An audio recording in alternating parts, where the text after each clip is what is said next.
Hello, my wonderful, beautiful friends. Guys, welcome back to r/EntitledPeople, where people truly believe the world revolves around them and nobody matters. And in this episode, guys, if you've ever worked at McDonald's before or fast food, this one is for you. I don't know why I'm laughing. I'm just so excited. Karens are running wild, causing trouble left and right. Guys, I hope you enjoy the stories. Subscribe if you're not subscribed. And as always, you can send or link your post to this email right here. Let's dive in. So I've worked at McDonald's in Georgia for 5 months now. I'm trained to work any station except grill, which means 9 times out of 10, you could walk in and see me at the counter or in the drive-thru windows. The day this happened, the time was 10:55 and we close at 11 p.m. I'm in the front window, which means I make the drinks and hand out the food. We are pre-closing. With only 4 minutes left before shutdown, this is normal. The coffee machines are off, the grills are being cleaned and shut down, dishes are being washed, and we've got cleaning staff mopping the lobby. At 10:57, the door basically flies open and in comes Karen and her 7 children. She literally runs up to the register and she starts yelling, "Excuse me, it's not 11 p.m. yet. Is there someone who's gonna take my order?" The manager looks at me with this "go ahead and handle this" look. So I go to the front counter and I'm like, "Hi, I'm sorry, but we're closing up right now." Karen looks at me up and down and she scoffs and says, no, you're not closed. The sign on your door says you close at 11. It's not 11. You can take my order." Now hearing that, I sigh because this is policy. If a customer comes in before closing, we're obligated to take their order. So I log into the system and I start taking her order, and of course, it's something stupidly large. The woman wants 15 double cheeseburgers, 15 large fries, 15 sweet teas, and 3 large coffees at 11 p.m. So I tell her, "Ma'am, there is no way the staff can do all that. Our grills are shut off for the night, and our coffee machines are off, and the pots are being washed. And we have enough sweet tea to fill 3 large cups." And hearing that, Karen's red in the face. She screams at me and says, "It's not yet 11 p.m. You will turn it all back on, or I will have you all fired." I'm sure corporate would love to know that you guys turn away customers before 11 p.m. This is discrimination. I'll also have you know that my husband is an army soldier, so you should have more respect for me. I tell her, "Ma'am, I'm not being discriminatory. It's almost 11 o'clock and the staff is closing up. As for you feeling that this should be restarted just because your husband's a soldier is wrong." By now, my manager's standing behind me, and he says, "Ma'am, I'm the shift manager for tonight. What's the problem?" Karen then goes on and she starts yelling, saying, "This racist, lesbian-looking chick is refusing my order because I'm white.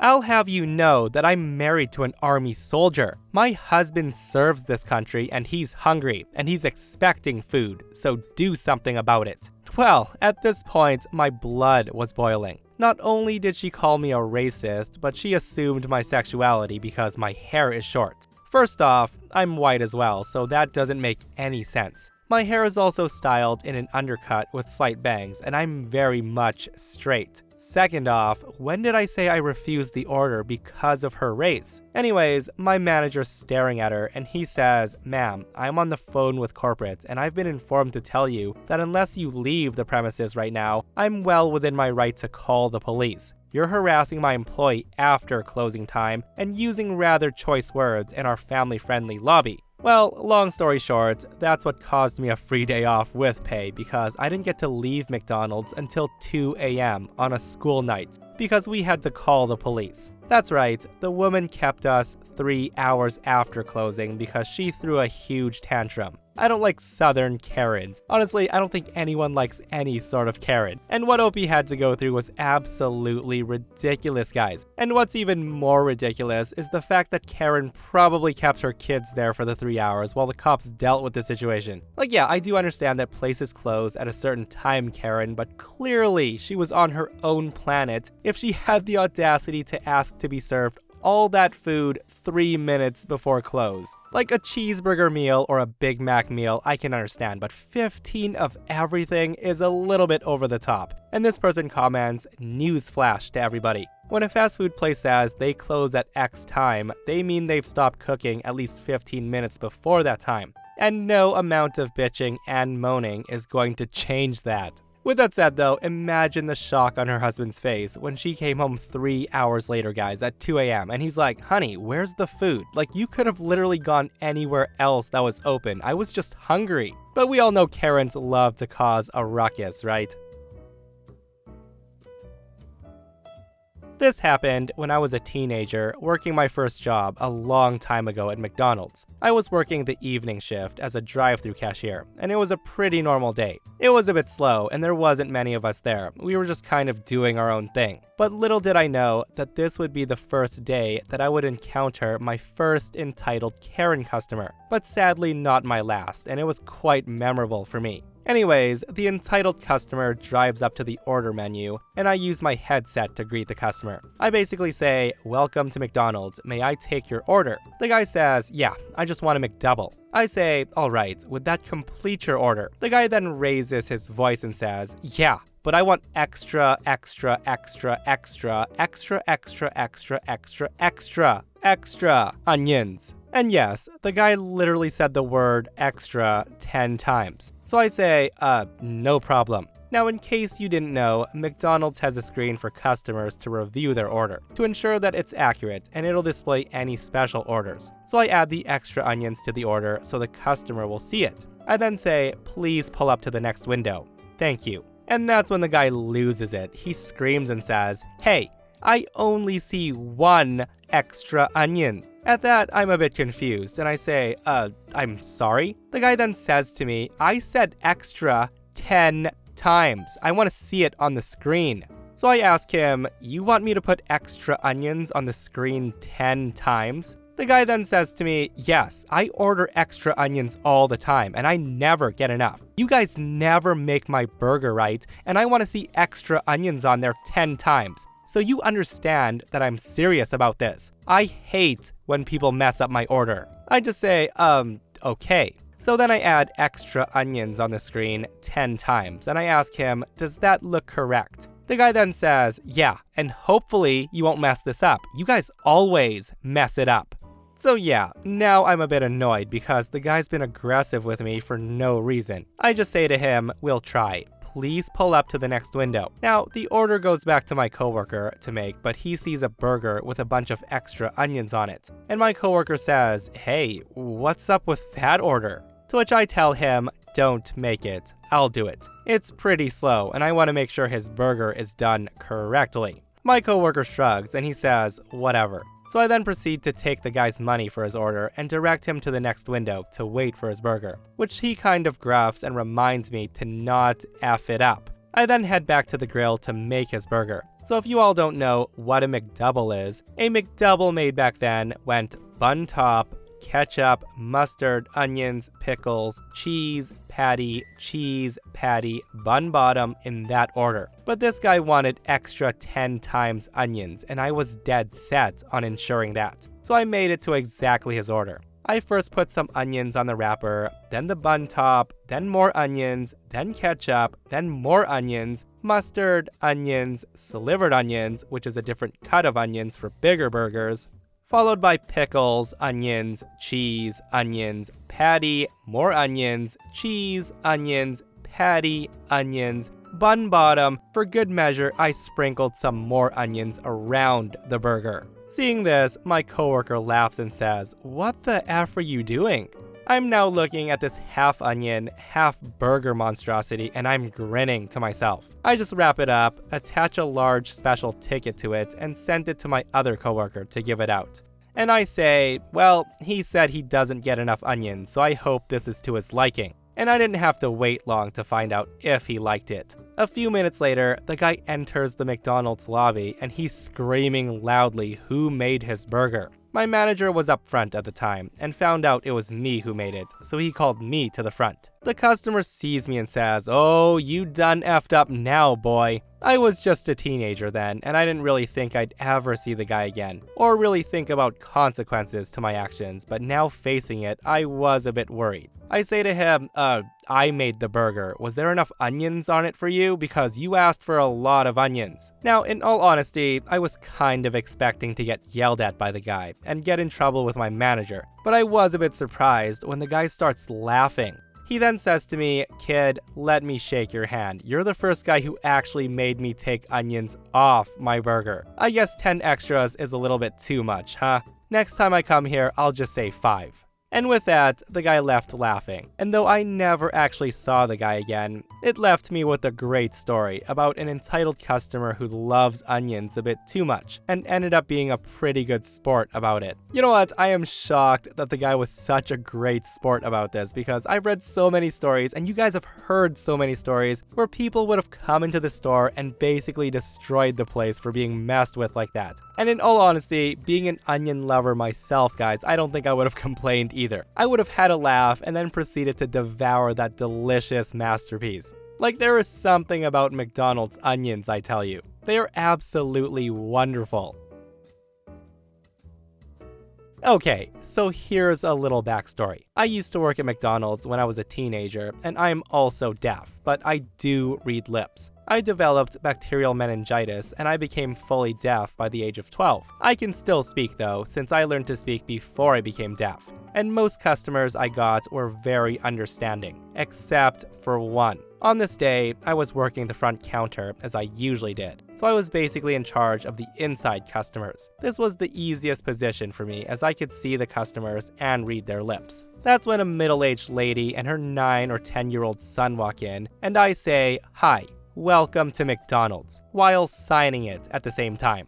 The woman doesn't look up. She's looking down at her phone, so I can't see her lips, and I can't understand what she's saying. So I explain, "Excuse me, ma'am, I'm deaf, and I read lips. Can you look up for me?" The lady then rolls her eyes, and I can clearly see that she says, "Why would they let an idiot work the front counter?" Now, I am appalled by her behavior, but I just try to pretend like I didn't see it. I just smile and say, "What can I get started for you today?" The woman then starts to patronize me by speaking very, very slowly, which, fun fact, actually makes it 1,000 times harder to understand what you're saying. The Karen says, "I want a Diet Coke."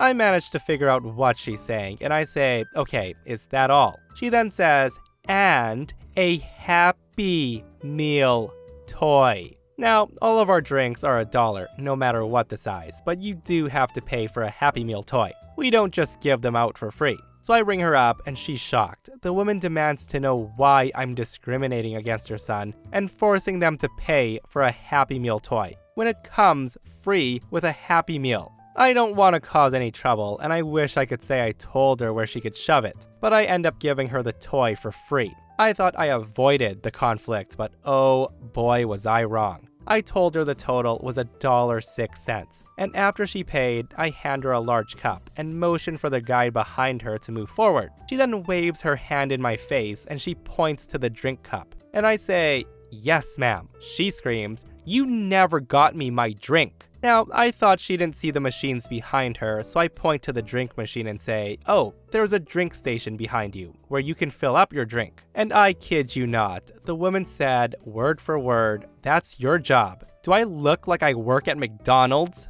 And my jaw hit the effing floor. I had never had someone be so rude to me in my entire life. I end up telling her that when you come inside, you fill up your own drinks, and she kept on pushing at me and yelling at me. I just gave up. I end up using our drive-thru drink machine to give her the Diet Coke. And it gets worse. While I'm making the drink, my coworker taps me on the shoulder, and this is the reason that this Karen is an entitled piece of crap Karen. I see her son making fun of me to his mom by pretending to use sign language, making random hand gestures, and just being a jackass. His mom didn't punish him or tell him off. Instead, she encouraged him, and she starts to make fun of me with him. At that moment, I felt incredibly embarrassed, like I made a fool of myself by having a disability. I turned in my 2 weeks the day after, and I haven't worked fast food since. Guys, reading this post absolutely breaks my heart, guys, and it makes me so sad that OP had to go through that, and that's what made them quit their job.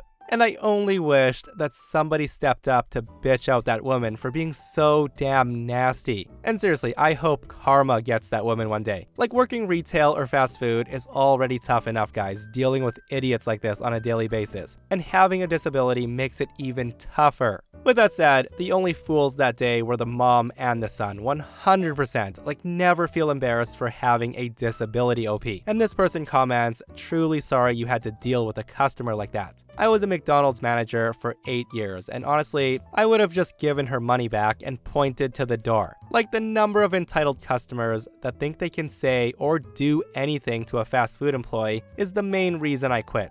The best memory of my time there is telling an entitled racist customer who only demanded whites prepare her food that they were not allowed in our building again. They demanded to speak to my store manager, who I happily asked to come to the counter. He was a tiny Latino man with more energy than the Energizer Bunny. The lady's face quickly went so red that I thought I would need to call an ambulance before she stormed out, while a dozen customers tried to hold their laughs in. He kept the complaint she filed with corporate framed in his office.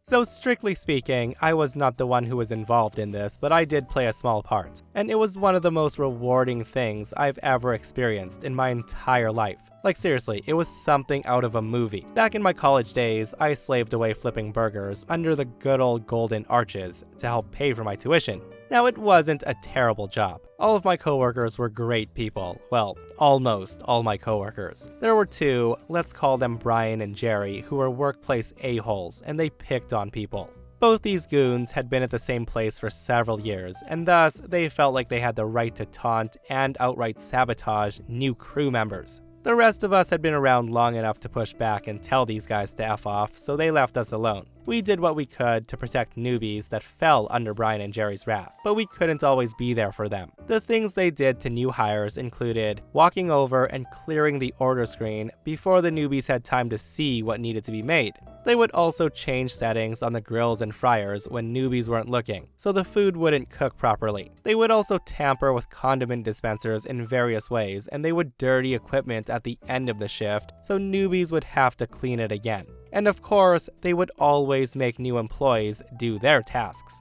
As you can imagine, these antics greatly effed up the wait times and genuinely hurt us as a store. This was all brought up to the managers time and time again, but nothing much was ever done. The goons would get a stern but spineless talking to once in a while, and that was it. Brian and Jerry had worked there forever. They considered themselves the head cooks or whatever, and management probably didn't want to bother hiring a new set of staff, even though a well-trained monkey could do it. A lot of new hires quit after a few days, and they blamed it on harassment, and I can't say I blame them. There was one crew member in particular, though, who did stick around, despite getting the worst of it from the two. We'll call the guy Lance. Now, Lance was a good guy. He was always very pleasant and good to work with, even when Brian and Jerry tormented him. There were times, though, that they got to him. One night, I found Lance sitting in his car after his shift, after a particularly brutal round of sabotage. The two had cleared his order screen multiple times before he could read it, and a lot of angry customers came back with messed up orders, and he got yelled at.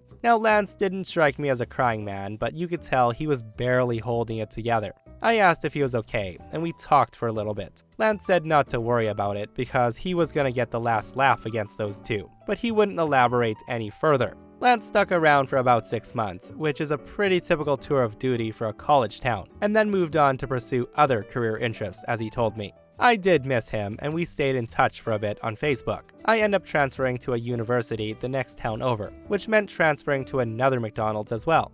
And I thought to myself, oh well, at least I'd be free of the goons. Little did I know, vengeance was coming.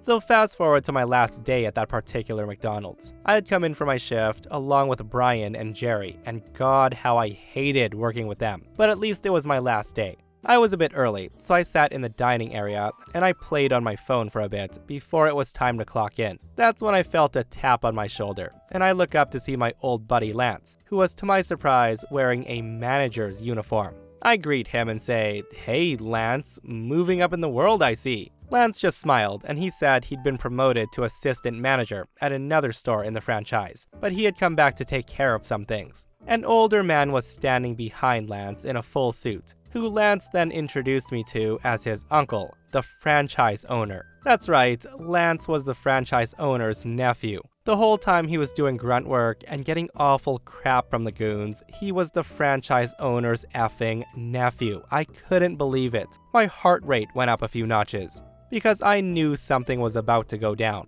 Lance and the owner disappeared behind the counter, and I wasn't privy to what happened back there with the goons, but of course I asked later what happened. When Lance told him all the stuff that had been going down, he asked Lance to stick around and keep a log of everything. The goons, after getting an eyeful of Lance in a manager uniform and being informed of his relation to the franchise owner, basically crapped their pants. Not only were they being terminated, they were facing the possibility of legal action for all the stunts they pulled. Something about affecting profits and staff turnover. Jerry couldn't even bear to look Lance in the eye. He just kept his head bowed like a child. Brian just begged for his job. Lance then proceeded to tell them in front of the owner that they were the two most useless employees that he had ever seen in his life. And as their superior, he was personally firing them and barring them from any further employment with the company. On top of that, Lance put in a good word for me with the owner. So if I wanted a pay increase or promotion at the new location, it would most likely be mine. I worked at the other McDonald's for 8 months with an extra $1 per hour raise before graduating and getting a college-level job, but I never forgot about those guys and Lance. The dude must have had incredible self-control to report for work and to put up with them, knowing that his uncle would be getting him a manager job anyway. Sadly, I didn't keep up with Lance, so I never found out if the two were taken to court. I don't think they were probably just fired, but I'd like to think they were. And I'd also like to think that as former fry cooks at a fast food joint, they were probably unable to pay up, landing them in a place where they would undoubtedly fit in just fine, which is jail. Okay, those two idiots worked there way too long in my opinion. Like how those two were allowed to go on for that long, harassing employees, sabotaging the company, costing the franchise profits, is beyond me, guys. Like, I've worked places where employees were fired for so freaking little, guys, and these two clowns were able to go on for however long they were going on for. Like, I'm just saying maybe management needs to be fired as well. But I'm just glad they got what they deserved in the end, guys, which was an overdue firing. A long overdue firing. And that, my friends, brings us to another end of r/ entitled people. Guys, I hope you enjoyed today's stories. If you did, hit that thumbs up. And if you're not subscribed, consider subscribing so you don't miss these crazy stories. And if you missed the last episode on the channel, it's an r/ malicious compliance episode, where a psycho Karen owner decides to boss everybody around and dares OP to quit, only to get her business ruined. It's such a wild story, so go check it out if you haven't. And myself and Stevie Boy will see you guys in the next one. We love you.